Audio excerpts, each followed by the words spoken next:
महाराष्ट्र लोकसेवा आयोगाने काल रात्री एक महत्त्वाचा निर्णय जाहीर केलेला आहे। आरोग्य निरीक्षक पदासाठी जी परीक्षा झालेली होती आणि या परीक्षेमधला जो पेपर आहे तो फुटल्याचा आरोप काही विद्यार्थ्यांनी केलेला होता आणि त्यानंतर आता खरं तर आयोगावर नामुष्की ओढवलेली आहे आणि खरंच हा पेपर फुटल्याचा आता प्राथमिकदृष्ट्या समोर आल्यानंतर ही परीक्षाच आता रद्द करण्याचा निर्णय घेण्यात आलेला आहे। आपल्यासोबत हे सगळे परीक्षार्थी आहेत आणि ज्यांनी तक्रार दिलेली होती, ज्यांची चौकशी मुंबईमध्ये क्राईम ब्रँचने केलेली होती, ते सुद्धा आपल्यासोबत आहेत। काय वाटतं, यश आले असं म्हणावं का, की आता परीक्षा सुद्धा रद्द केलेली आहे?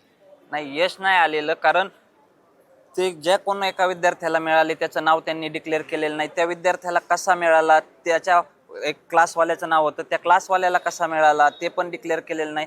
याचे धागेदोरे एमपीएससीच्या आयोगाच्या आतपर्यंत जात आहे, ते त्यांनी कसे बाहेर काढलेच नाहीत।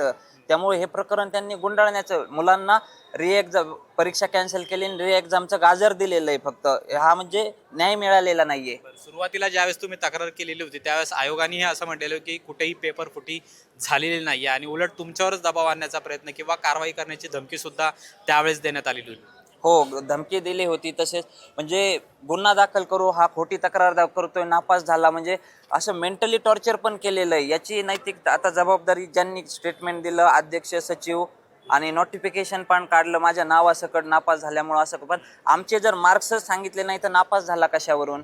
त्यामुळे नैतिक जबाबदारी स्वीकारून अध्यक्ष आणि सचिवांनी राजीनामा द्यावा। काय वाटतं, सातत्याने अशा पद्धतीच्या पेपर फुटीच्या घटना घडत आहेत आणि आता या परीक्षेमध्ये सुद्धा असंच झाल्याचं दिसून येत आहे। तुम्ही सुद्धा परीक्षा दिलेली असेल तर काय वाटतं? तुम्ही बघा, आज पुण्यासारख्या ठिकाणी लाखो विद्यार्थी वर्षानुवर्ष तयारी करत आहेत आणि अशा पद्धतीचा पेपर जर फुटत असेल तर विद्यार्थ्यांच्या भावनांशी प्रचंड मोठा खेळ आहे। मग तुम्हाला जर पेपर फोडायचे असतील आणि पेपर विक्री असतील तर आमच्या विद्यार्थ्यांना रेट सांगा। गावाकडची 1-1, 2-2 एकर जमीन विकून तुमच्या पुढे पैसे आणून फेकतील ते।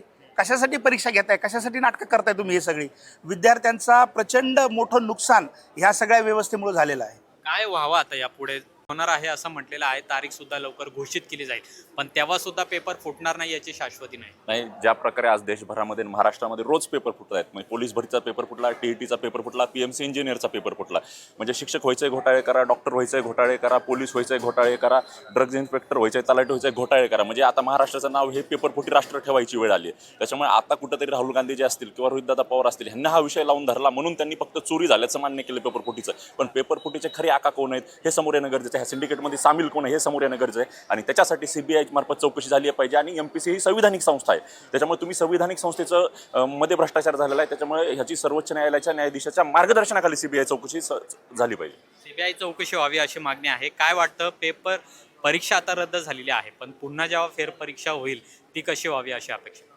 जी नंतर परीक्षा होणार आहे तर ती अगदी ट्रान्सपरंट असलीच पाहिजे आणि नंतर परीक्षा व्हायच्या अगोदर जे झालंय तर ते प्रत्येकाला जे कोणी पेपर फोडलेत किंवा ज्यांच्यापर्यंत पोहोचलाय हे आमच्या विद्यार्थ्यांच्या समोर येणं गरजेचं आहे। तुम्ही आतलाच सगळं दाबून एकमेकाला सपोर्ट करून फक्त आम्हाला भूल म्हणजे नाही का दिशाभूल करून एक्झाम घेणार आहे हे नका सांगू। जे कोणी ह्याच्या मागे आहेत, जो काही मेन माणूस आहे, जो आका आहे, तर त्याला बाहेर काढलं पाहिजे आणि कठोरात कठोर शिक्षा झालीच पाहिजे। कारण आम्ही लेडीज आहे, आम्ही रात्रंदिवस अभ्यास केला, घरं सांभाळून, मुलं सांभाळून, तर आम्हाला न्याय हा मिळालाच पाहिजे। आणि जे काय आहे ते पब्लिक समोर तुम्ही आणा। तुम्ही फक्त एवढं तेवढं दाखवून नाही का, गाजर दाखवून बाकीच्या गोष्टी लपवणं हे करू नका।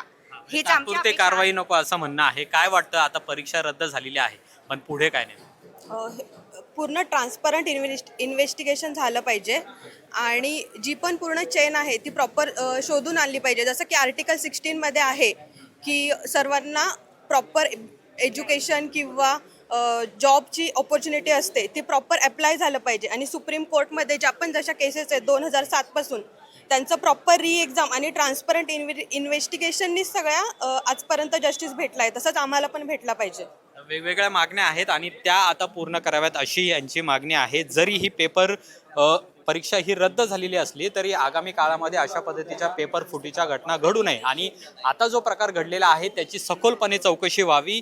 या संपूर्ण कटामागे जो आका आहे किंवा जो प्रमुख म्होरक्या आहे तिथपर्यंत तपास यंत्रणांनी पोहोचावं अशी सुद्धा आता मागणी परीक्षार्थींकडून करण्यात येत आहे। कॅमेरामन रोहित वनकटेसह अमोल धर्माधिकारी, LS मराठी, पुणे।